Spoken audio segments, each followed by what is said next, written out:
Olá, estamos de volta com Conexão. Durante muito tempo, o aprendizado foi baseado na chamada decoreba. Hoje já existem maneiras de fazer o aluno entender melhor os conteúdos escolares de uma forma mais ampla, que estimule o raciocínio e também a visão de mundo. Quem veio conversar com a gente sobre esse assunto é o Fabrício Cortese, coordenador pedagógico do Sistema de Ensino PH. Tudo bem? Seja bem-vindo à Conexão, Tudo Fabrício. Bem? Obrigado pelo convite. Tudo jóia. O que é um material didático ideal? Como você classifica esse material? Hoje, um material didático ideal é o material em que os alunos usem 100% do material. Isso significa que todo o conteúdo que está ali dentro deve ser passado para ele de alguma forma.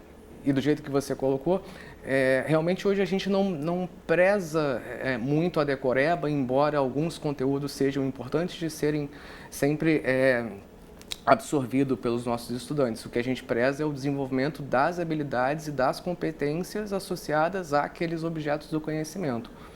Então, talvez hoje o que dê mais certo seja um material didático que, além de fazer com que os alunos assimilem esses conteúdos, seja um material que também faça com que ele desenvolva habilidades em cima daqueles conteúdos ou os chamados objetos do conhecimento pela base. Eu perguntei isso porque, infelizmente, ainda existe a cultura do volume, né? Daquela grande quantidade de livros, da mochila bem pesada, do material que vai e volta, vai para casa, volta para a escola. Ainda existe essa cultura, mas no fundo o que deve ser bem pensado é a qualidade, não a quantidade, né? Sem dúvida. Se a gente pensa que o melhor material é aquele que tem um maior volume de páginas, a gente está indo pelo caminho contrário, porque a gente tem um tempo para dar um certo conteúdo, isso independente do segmento, Fundamental 1, Fundamental 2, Ensino Médio, e dentro dessa quantidade de páginas o aluno precisa absorver aquilo tudo.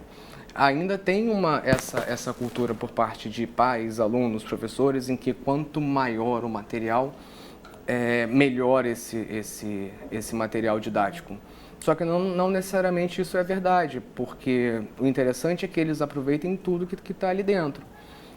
Então, a melhor forma é você ter um material que não seja tão volumoso, mas que eles consigam aproveitar tudo. E aí, não necessariamente é um material exclusivamente físico, um livro didático, um sistema de ensino que você entregue lá anualmente ou bimestralmente. Sim, um material que converse com outras plataformas, uma plataforma educacional onde tem à disposição dele conteúdos que sejam associados a determinados objetos do conhecimento, conteúdos de vídeo, não só um canal onde o aluno é passivo, onde o aluno é passivo, e sim onde ele pode trocar, onde ele pode mandar dúvidas, onde ele pode interagir. Exatamente, é mais ou menos esse caminho.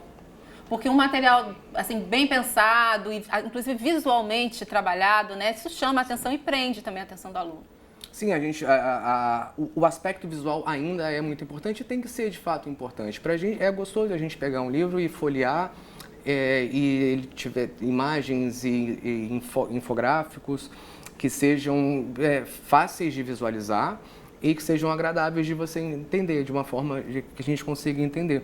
Então, o material tem que ser pensado para ser agradável, para uma leitura agradável, para uma contextualização agradável, que eu acho que é um outro ponto bastante relevante também, que seja voltado para o aluno, que seja voltado para uma realidade em que o aluno absorva isso e fala assim, isso eu conheço, isso eu já vi, isso faz parte da minha vida.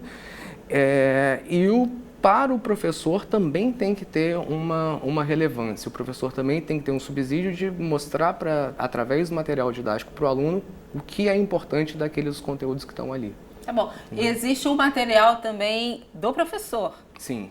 No material do professor, a gente tenta... E aí, baseado no que a gente vem conversando com alguns professores, principalmente agora nesses últimos meses, a gente tem conversado muito com professores de ensino fundamental 1, o que seria um bom material de apoio para o professor. E esse material de apoio do professor não é simplesmente dizer como ele vai dar aula, o que ele vai abordar naquela aula, e sim como que ele vai contextualizar aquela aula, como que começa, como que você puxa o aluno. Porque a grande questão hoje está como que a gente vai manter os alunos dentro de sala concentrados e dispostos a aprender aquilo que a gente tem para ensinar, se a gente tem fontes de informação a todo momento e em todos os lugares. Como é que o professor vai pegar aquilo tudo e vai fazer daquela salada um conhecimento, uma habilidade para o aluno? Então, um bom guia para o professor é aquele guia que mostra como que os determinados conteúdos podem ser abordados. Experimentos simples que o aluno consiga pegar e utilizar. Isso apareceu muito tem aparecido muito nas conversas de ensino fundamental 1, que as professoras estão abandonando aqueles conjuntos tradicionais e estão pegando coisas que eles têm em casa, né, para ensinar matemática. Junta aí uma quantidade de tampinhas, de garrafa e alguns materiais que você jogaria fora na sua casa e traz para dentro de sala de aula, e aí eles participam mais, eles participam da construção do próprio conhecimento e acabam deles. aproximando, né, o conteúdo, né, o aprendizado da realidade. Eu acho que também isso é o fundamental, né? Sim, a gente tem que tratar a realidade deles com muito cuidado, porque a gente não pode dar exemplos que sejam muito específicos. Dentro hoje de uma sala de aula, a sala de aula é muito diversa, ou pelo menos deveria ser muito diversa. Então a gente tem que pegar aquilo que cada aluna traz de casa, traz a sua bagagem de vida, e aí também, independente do segmento, quanto mais alto for as séries, chegando no ensino médio, eles têm muito mais bagagem, eles têm muito mais para apresentar. Então, o professor ou a professora, é interessante que eles tenham uma orientação de como trabalhar com essa bagagem, de onde que eles podem tirar isso. E é importante que eles se preparem, né, Fabrício, porque podem ser muitas as consequências de um conteúdo mal elaborado e mal passado também, né? Mal trabalhado em sala. A gente tem dois pontos nessa questão, né? A primeira é a formação continuada do professor. Hoje a gente não tem um sistema, e aí no geral, que permite aos professores terem um tempo livre, terem recursos financeiros para investir na sua própria formação. Eles carregam uma carga de aula muito grande. Então, esse é um ponto que deve ser levado em consideração. É uma demanda muito grande. É uma demanda muito grande. Da categoria. Da categoria dos professores. E como que a gente trabalha com isso, né? O nosso desafio é justamente trabalhar com isso, trabalhar com essa ideia.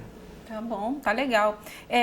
Crianças e jovens, né, têm acesso aí à tecnologia desde cedo, você comentou isso aqui agora. Eu acho que também é a função do professor orientar, não cortar isso, até trazer isso também para a sala de aula, permitir esse uso, essa pesquisa, mas também é importante que ele oriente uma maneira correta de utilizar essa tecnologia e também, enfim, do conteúdo, a filtrar o conteúdo que está nas redes, por exemplo. Sim, esse seria o segundo ponto de ação. O professor pode trazer essa questão das redes, da tecnologia, como uma aliada, como um material didático. Esse seria o segundo ponto. O que é o material didático fora daquele livro?